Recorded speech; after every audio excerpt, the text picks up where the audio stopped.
Hello everyone and welcome back to another Rise of Kingdom video. I'm Legend Ronnie and today we have Heroic Anthem Power Up and we have the new war game, War for the Ruins, which I'm gonna present both of them in this video.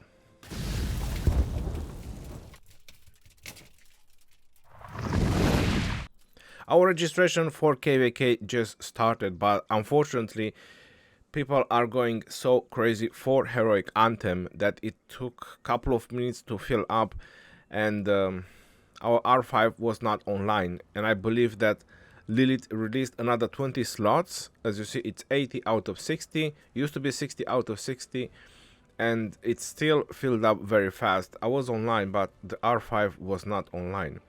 So again, Heroic Anthem is filled up, so we went for the Strife of the 8 because we can't wait any longer. We are out of KVK for quite a while in this kingdom. Now, what Heroic Anthem Power Up has in store for us? First of all, let's check the shop. There is nothing new in the shop. It's still the same items. So no new city skins, probably what people were looking for. No new blueprints, all of the usual things. Then we can go onto the rules, and that's where we're gonna find a couple of new things. And we have Heroic Anthem, we have ranged combat. You will have access to 2 story exclusive Ceroli chieftains who can direct siege units to build arrow towers to conduct long range bombardments on enemy troops. An effective suppression technique. Sounds very nice. Note, damage from arrow towers can only leave enemy troops slightly wounded. Alliance flags can also be converted into arrow towers. They will reduce enemy cities' vulnerability but cannot inflict casualties to troops within. It's not that great. First of all, this arrow tower only does slightly wounded, and those slightly wounded, you get them back when you go into the city. That's one. Then 2, the alliance flag will only reduce the vulnerability. I mean, what is that?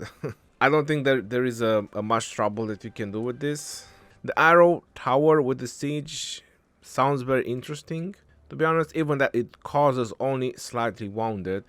But if you have like a giant blockade, you could take down a rally. If you put it behind the pass, you could cause people to keep refreshing who is on the other side of the pass. There is some strategies that you can do with the arrow towers. Now the next thing that I find very interesting on this Heroic Anthem is the troops blockade.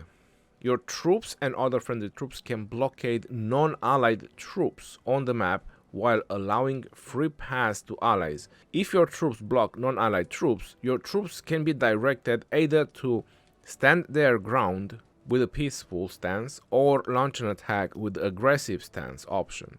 You can select your preference blockade stance from the armies panel. I'm not sure if the armies panel is the one on the right side, or when you click on an army, you know, you have that option around the army where you have the emojis and stuff like that. So it might be either on the map or on the right side where you will be able to select this blockade. But I don't understand the peaceful stance or launch an attack with the aggressive stance. Like, you want to blockade. So if you use the aggressive stance, the blockade will push further, will attack. Then it's no longer a blockade, in my opinion. Like, peaceful stance makes sense because you blockade, you just give them, you know, like shield wall, you know, last stand or whatever. But when you put the aggressive, how can that be called still a blockade? Anyway, it will be interesting. Like I said, I was more hyped a little bit about the blockade and the arrow tower, so it kind of makes a little bit of sense. The blockade is a very nice idea. Coalition diplomacy, this is the next thing that I really like in this update. Coalitions are free to ally with each other, and once allied, the troops of both sides will view each other's troops as friendly and allow free passages. Well, does that include teleport? Because that's very interesting. It says free passage. Now, from my understanding, you can pass through the passes, which is still something to consider. So when the passport opens, does that mean that if you are allied with, let's say, water with fire? I'm just giving you an example. So the passport opens, allows you free passage which means you can go through their pass and then you can go through their pass and you can both fight Earth. Did they ever thought about that? So if they don't allow you teleport, but they allow free passage through the passes, it means that camps can help each other from the early stages. So before the pass even opens, you know if you're going to win or not.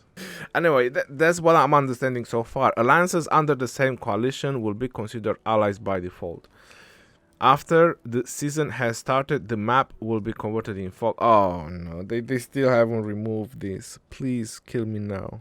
Bastions. So you still have the same bastions with the 14 commanders. Favor, support skill. Each troop can use an additional 2 support skill. So my thought process was the new 2 siege commanders that we have in the game, the Torni guy and the Wafura guy, will have something to do with the bastions. Like you can get their skills through the bastions, which is not. So it means that they need to be upgraded somehow. Or maybe you just use epic sculptures to upgrade them. Something that people complain they have too much. Special content, crystal, upgrade, crystal, resources, reset, coalition system, coalition future, teleport, boost, building occupation. Yep. So everything else is the same. It was just the way Heroic Anthem works. It's still the same map. This is what I was trying to say, because you know you have the level 4 passes opening. And if they allow free passage, once you have diplomacy with their coalition, which means you could go and fight with Earth as well. Maybe you don't want to fight with Wind, or Wind is not going to fight. You know, there's a lot of options. Then you can just go help fight out. Interesting. That thing is very interesting. Troops blockade the arrow towers from the ranger combat and the coalition diplomacy. These are super cool things. Right, so now we are going to Kingdom 1002, where they have this event with the war for the ruins. What are the rewards?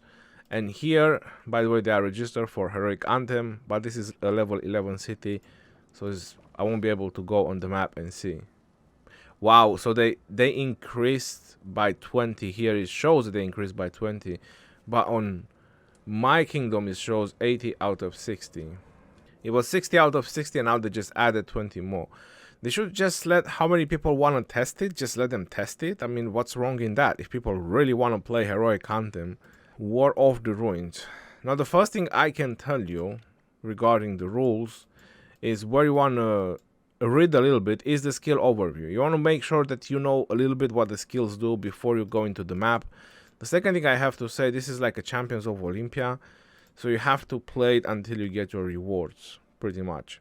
You can go through the rules and you can read this stuff if you really want. Now let's go to it and let's see the rewards. You have daily rewards, which I don't think is gonna be highly worth it. You need 2 victory points. Now if I'm correct, you can get victory points even if you lose, so don't necessarily need to win, but you'll still get victory points.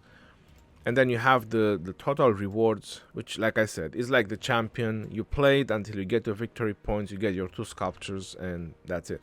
I think it's pretty decent that they change, because when I first showed the rewards on this, it was epic sculpture with some gold keys. Now they added it a little bit, and it's crystal keys, gold keys, and speed ups, and materials as well. So I'll definitely advise you to get your 25 victory points. I'm going to play with Aethelflaed. I don't have a second in command. I mean, this is a level 11 account, so please don't judge. It's just to show you how the gameplay is. So I'm going to match more units equal slower march speed. And let's see how it is inside, because I'm very curious. Now I'll let you know when this is gonna start.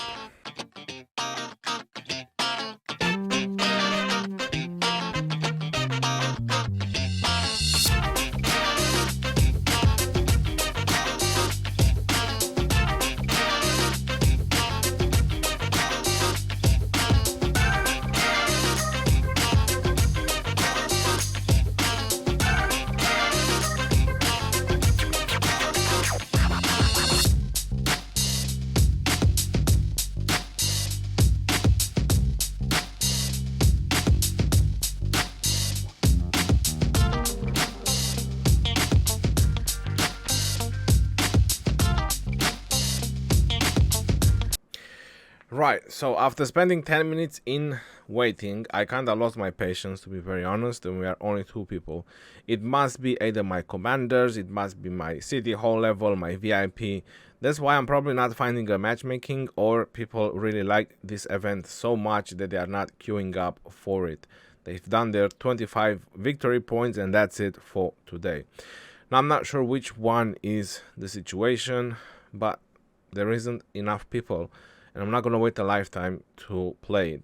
In 2 days it's gonna be live, and I'll probably do a live stream as well if we don't have the passive when opening. I think we do, so I'll probably live stream that. But if not, if the event is pretty interesting and entertaining, I'll definitely live stream and do more videos about it. If you really want to, a level 11 account is pretty easy to get. Kingdom 1002 and probably a couple more kingdoms, I think 1005 as well, and you can try it out. But also the rewards, like I said, is like a Champions of Olympia kind of thing. You get in, you get it done, and you get your victory points. Until next time, this is your boy Geroni signing off. Peace out here and take care. See you on the next one, and stay safe out there, my friends.